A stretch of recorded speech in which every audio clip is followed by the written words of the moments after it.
Hola, hola amigos, ¿cómo están? Yo soy Edgar y bienvenidos a La Jato de Cartón. Con video.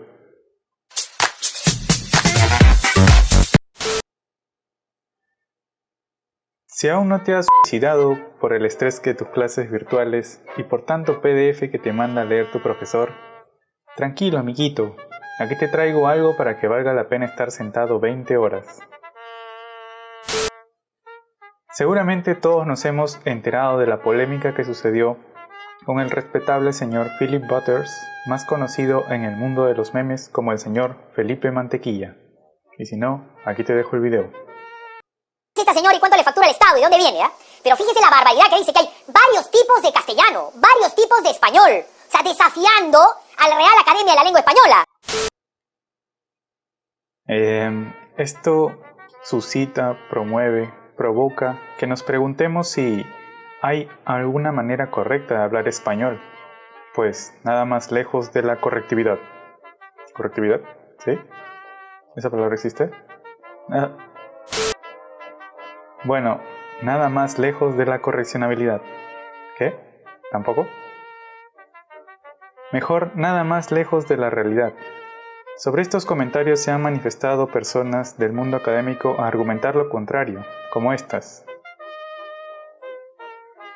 Y mientras investigaba para este video me topé con una noticia que muestra una declaración de Arturo Pérez Reverte, quien es un escritor, periodista y miembro de la RAE desde el 2003, que afirma que ellos se limitan a ser notarios de cómo hablamos, no policías. O sea que la academia no te puede decir cómo hablar. La academia en la actualidad debate ampliamente sobre la incorporación de nuevas palabras, porque es un tema complicado. Podría decirse que a diario salen nuevas y nuevas palabras. Y la academia intenta seguir el paso a nosotros, usuarios de la lengua. Por eso anda incorporando nuevas palabras al diccionario.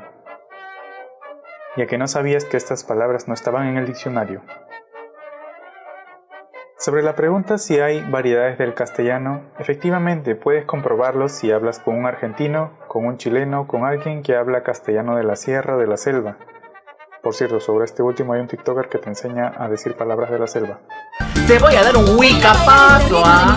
Es verdad que en la actualidad nuestra lengua está cambiando constantemente, pero eso no es cosa de ahora, sino que ha pasado desde que el castellano empezó a formarse.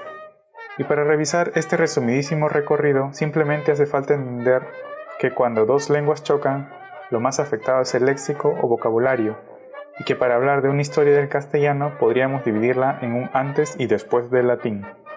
Así que sin más, comencemos.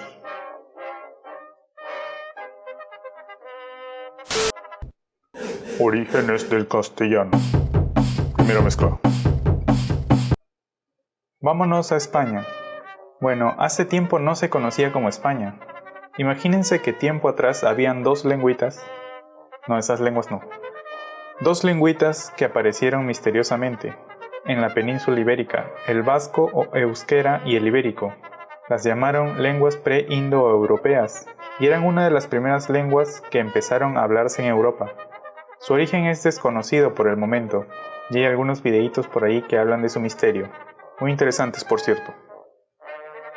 El euskera nos dejó muchas palabras, pero yo rescato estas por aún ser similares al castellano. Esquerra, que cambió a izquierda, chaparro, que cambió a chaparro, y zamarra, que cambió a chamarra, pero que en ese entonces significaba piel de carnero. Además de estas nos dejaron muchas palabras más, pero no las he puesto por pronunciarse diferente. Segunda mezcla. Luego, tiempo después, en el siglo VII a.C., las sociedades van a comenzar a agruparse y a desarrollar sus maneras de comunicarse. Y así nacen las lenguas indoeuropeas, un nivel más adelante del anterior. Estas comunidades empiezan a moverse y los celtas, los lusitanos y los tartesios se van a asentar en la península ibérica.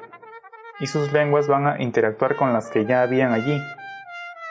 Estas lenguas se van a agrupar en tres grupos conocidos: el celtíbero o celtibérico, el lusitano y el tartesio o tartasio. Después comienzan a vivir en la península ibérica y pim pam pum se mezclan las lenguas y nos dejan estas curiosas palabras. Del celta, colmena, que significaba paja, gancho, que en ese entonces significaba rama, vasallo, que tenía el mismo significado, y tancar, que cambió a estancar, entre otras. Del lusitano, Porcom, Tauron y Ohuila, y de los tartasios, escuchemos.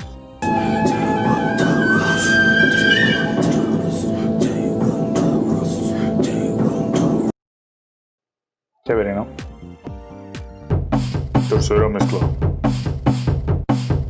Ahora vamos más adelante en el tiempo.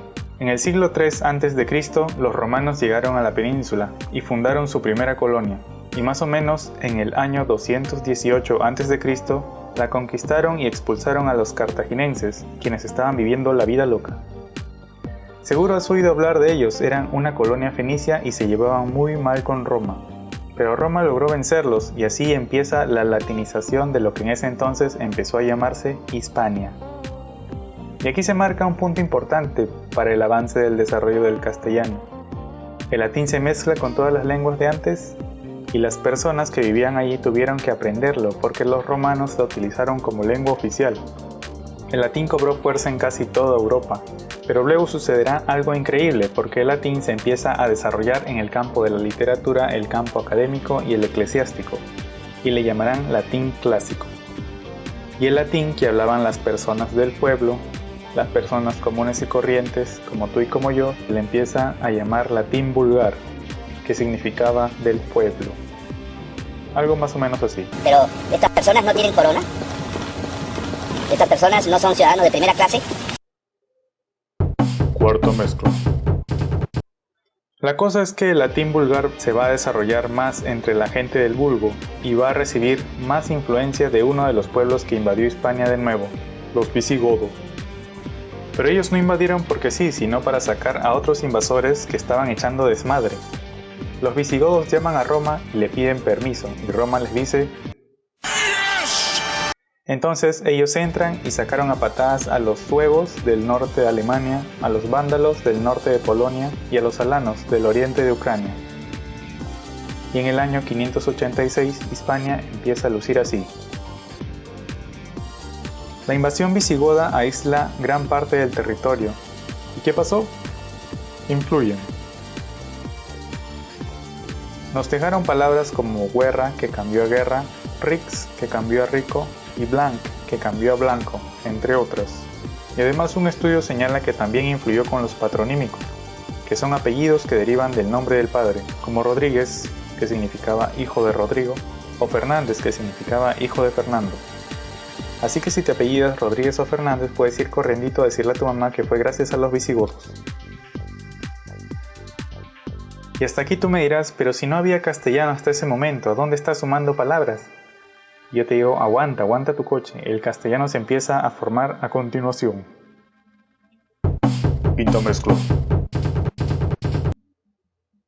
Quienes vuelven a conquistar la península ibérica o la futura España y parte de Francia en más o menos el año 711 fueron los árabes, y se van a quedar por mucho tiempo, casi 8 siglos. ¿Y qué sucede? Se mezclan las lenguas. El árabe se mezcla con el latín vulgar que se hablaba en casi toda la península. Recordemos que no se hablaba de una sola manera, sino que cada pueblo lo hablaba a su manera. El latín vulgar se mezcló con el árabe y así nació el mozárabe. En esta lengua se empiezan a escribir las primeras manifestaciones literarias conocidas como jarchas mozárabes. Y curiosamente el árabe nos dejó estas palabras: ajonjolí, alcachofas, algodón, arroz, azúcar y muchas palabras que empiezan con al. Luego la lengua mozárabe va a desaparecer, aunque no se olvidó de dejar su influencia, y uno de los dialectos del latín va a cobrar fuerza. Entonces la cosa cambia cuando los reinos cristianos, quienes aún manejaban los dialectos del latín, empiezan a reconquistar España, y de un pequeño condadito que se llamaba Castilla y que pertenecía al reino de León, el cual había resistido la conquista árabe, se empieza a retomar la península. Y como ya sabrán, Castilla, castellano. El castellano era un dialecto que derivó del latín. Se hablaba en uno de los valles de Burgos y había tenido débil influencia de este, por pertenecer al campo rural. Este se expandió con la Reconquista, creció en vocabulario y absorbió gran parte de las palabras que hemos mencionado anteriormente. Y hasta aquí ya podemos hablar de algo cercano a lo que nosotros hablamos. Con el fin de desarrollar un poco más el castellano se empieza a escribir literatura. Este es un cantar de gesta conocido como el Cantar de Miocid, de alrededor del año 1200. ¿Puedes reconocer este tipo de castellano? Hoyos tan fuerte mientras llorando, tornaba la cabeza y estaba... Loco, ¿no? Sexto mezcla. Ahora vamos más adelante, al siglo XV. El reino árabe se había reducido a Granada, Castilla había crecido y al lado estaba Aragón. La reina de Isabel, reina de Castilla, y Fernando, rey de Aragón, se casan, unen sus reinos y reconquistan Granada, y empiezan a llamarse Reyes de España. Y entonces nos preparamos para el descubrimiento que cambiará el mundo conocido hasta entonces. Y sucede lo que tenía que pasar. Apareció un tipo que se llamaba Colón, que decía que quería navegar hacia el sur y convenció a los reyes para que le bajaran un sencillo. Y los reyes dijeron, y entonces pim pam pum, y el castellano llega hasta lo que ahora se conoce como Perú. Y se produce la gran mezcla entre las lenguas indígenas de nuestro territorio y el castellano de la época. En ese momento el quechua era la lengua más expandida junto al imperio inca. El español interactuó con el quechua y a que no sabías qué. El quechua influyó en el español y en el virreinato se estudió mucho hasta llegar a ser diccionario. Y las palabras que nos dejó y nos sigue dejando fueron chirimuya, chilcano, chancay, caucho, vincha, quincha, piña, yapa, misio y muchas más. Y entre ellas la tan famosa y reconocidísima palta. Ahí termina el viaje del castellano hasta llegar aquí, pero su cambio continúa, porque le siguen llegando palabras de todos lados. Y muy bien amigos, hasta aquí el video de hoy, espero que haya sido informativo y recuerda que las lenguas cambian constantemente.